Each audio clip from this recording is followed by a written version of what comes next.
JJ Redick and the Lakers hit a new low. Were happening throughout the game. Yeah, I mean, we knew ahead of time that they were going to shock or blitz at times. I'm not sure why we were so surprised by that. Then a number of them were playing in tight spaces, and the number of them were just, dribbling off the ball for a foot and dribbling the ball out of bounds, passing to Malik Beasley so he can make a three. They capitalized every time we made a mistake. LeBron obviously got a good look at the buzzer. Just kind of, can you run us through what the options were for that play? Up, down three rather. In that situation, you got to get a catch and shoot three. So that was the option. We executed it well. I'm not sure of the angle with AR. He was getting a lot of pressure on the ball. So LeBron kind of came out a little further than I would have expected. But again, I got to rewatch it from my end. Come on, it can't. Nah. They did not lose to the Detroit Pistons. Taking Lakers timeout. It doesn't matter. As soon as they inbound, it just grab the guy. Inbound, Reeves. Wow. LeBron's going to get it away.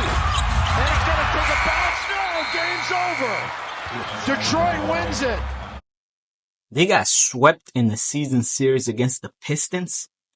Not only that, at the buzzer, you mean to tell me the same JJ Redick that was swishing wine in glasses with LeBron talking about this is how we're going to do things and these are the plays we're going to draw. Okay. We have a good screening five-man. We have a good screening five-man? Okay, perfect. You want to draw it up? Yeah, sure. Okay. Let's put I'll be here. All right. Yep. We'll put the five-man here. Okay. You know what? No, I'm going to start over. I'm going to put you here, JJ, to start. All right. I'm going to put the five-man here, same side as the ball is being taken out of. Okay. So that's the one or the two. All right. And then two-man is right here. Well, I'm the two-man. Okay, so put the three there. Three's there. All right. So on the slap of the ball, simultaneously, JJ, LeBron's going to take 40-foot jump shots for the win or for the tie. That was his brilliant idea. They'll play it out with 6, with 5, with 4. LeBron now, and the Lakers are going to lose. They're going to lose it tonight in overtime. What a heartbreaker. What a heartbreaker. Yeah, this is a tough one for the Lakers. They had this game. That was the plays that they were drawing up the entire time. Yes. So once again, we have an embarrassed JJ Redick. We have an embarrassed Lakers team. A Lakers team that doesn't seem to be respecting JJ Redick and not listening to him as a coach, right? But hey, it was Darvin Ham. Second of all, what misconceptions or concerns about you that you've heard in the last few weeks are you the most looking forward to dispelling? I don't really have a great answer for your question because I really don't give a fuck.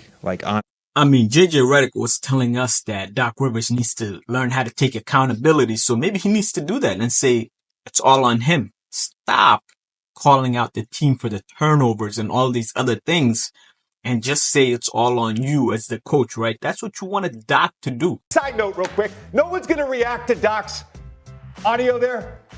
We've been here 7 minutes since we showed that audio. Nobody's going to react to Doc's audio? Do you want me to get it repeated for you? He's doing it. We don't have to repeat it. I can repeat it. I've seen the trend now. I've seen the trend for years. What's the trend? The trend is always making excuses. Doc, we get it. Taking over a team in the middle of the season is hard. It's hard. We get it. Just like getting traded in the middle of the season is hard for a player. We get it. Mm-hmm. But it's always an excuse. It's always throwing your team under the bus. They lose to Memphis. Oh, it's his players' fault. Memphis was playing G League guys and two-way guys. There's never accountability with that guy. There's never accountability. Well, let me say a couple of things. Number one. Not want his players to take accountability like Blake Griffin and CP back in the day, right? You wanted Doc to take the blame. So take the blame. Call yourself out for your team not listening to you, not looking to you as a leader, for you failing at the end of games to draw up any plays. Let's put I'll be here. All right. Yep. We'll put the five-man here. Okay. You know what? No, I'm going to start over. I'm going to put you here, JJ, to start. All right. I'm going to put the 5 men here, same side as the ball is being taken out of. Okay. They'll play it out with 6, with 5, with 4. LeBron now, and the Lakers are going to lose. They inbound and just grab the guy. Inbound, Reeves. Wow. LeBron's going to get it away. And it's going to take a bounce. No, game's over. And having LeBron take 40-foot jump shots, even though he's not a great three-point shooter. That's what we want to see, you know. JJ Redick, he had a lot to say over the last couple of years. The trend is always making excuses. Doc, we get it. Taking over a team in the middle of the season is hard. It's hard. We get it. Just like getting traded in the middle of the season is hard for a player. We get it. But it's always an excuse. It's always throwing your team under the bus. I mean, JJ Redick is basically 3 months in. He is so stressed right now. You could tell he is so stressed right now. 3 months in. Not 3 years in, 3 months in. I think you have to. Yet he had all that smoke for Doc Rivers. He had all that smoke talking plays and all these things and basically going behind the back of Darvin Ham, you know, getting him fired along with LeBron and then taking his job. He had all that smoke. JJ Redick is there. JJ Redick was on the record getting on you pretty adamantly about some of the things that you were saying once you ultimately ended up in Milwaukee and talked about passing a buck or whatever. Did you two ever talk about that? Did you ever resolve that with one another? No. JJ's had a problem with me for a while, and that's fine. Players do. One thing when you coach, Stephen A., you can be called a player's coach or whatever you want to be called. But if you make decisions that the player doesn't agree with, in JJ's case, we didn't cite him back. With the Clippers, I stopped playing him as much because he wasn't very effective in the playoffs. And, that's all known. But I'm fine with that. Like, usually they all come back to you. Mm-hmm. They do. Because they know everything you tried to teach them or do for them was in good. JJ Redick's best numbers of his career was under one coach, and you're looking at him. Right here. I'm the one that grabbed him out of Milwaukee and decided to start him. From that point on, his career took off. All the movement plays, everything. Personally, I really hope he gets the job because then he'll understand some of the things that he has a problem with me and other coaches that you hear on this podcast. He'll realize not as easy as you think. Listen, like I said before, I don't see this getting any better. I see the Lakers going downhill from here. I don't see them making the playoffs, and I don't see JJ Redick improving as a head coach in the NBA. I think, he's built more to be a college coach maybe, but he's not supposed to be a professional head coach. He doesn't have any experience, and you could tell right now.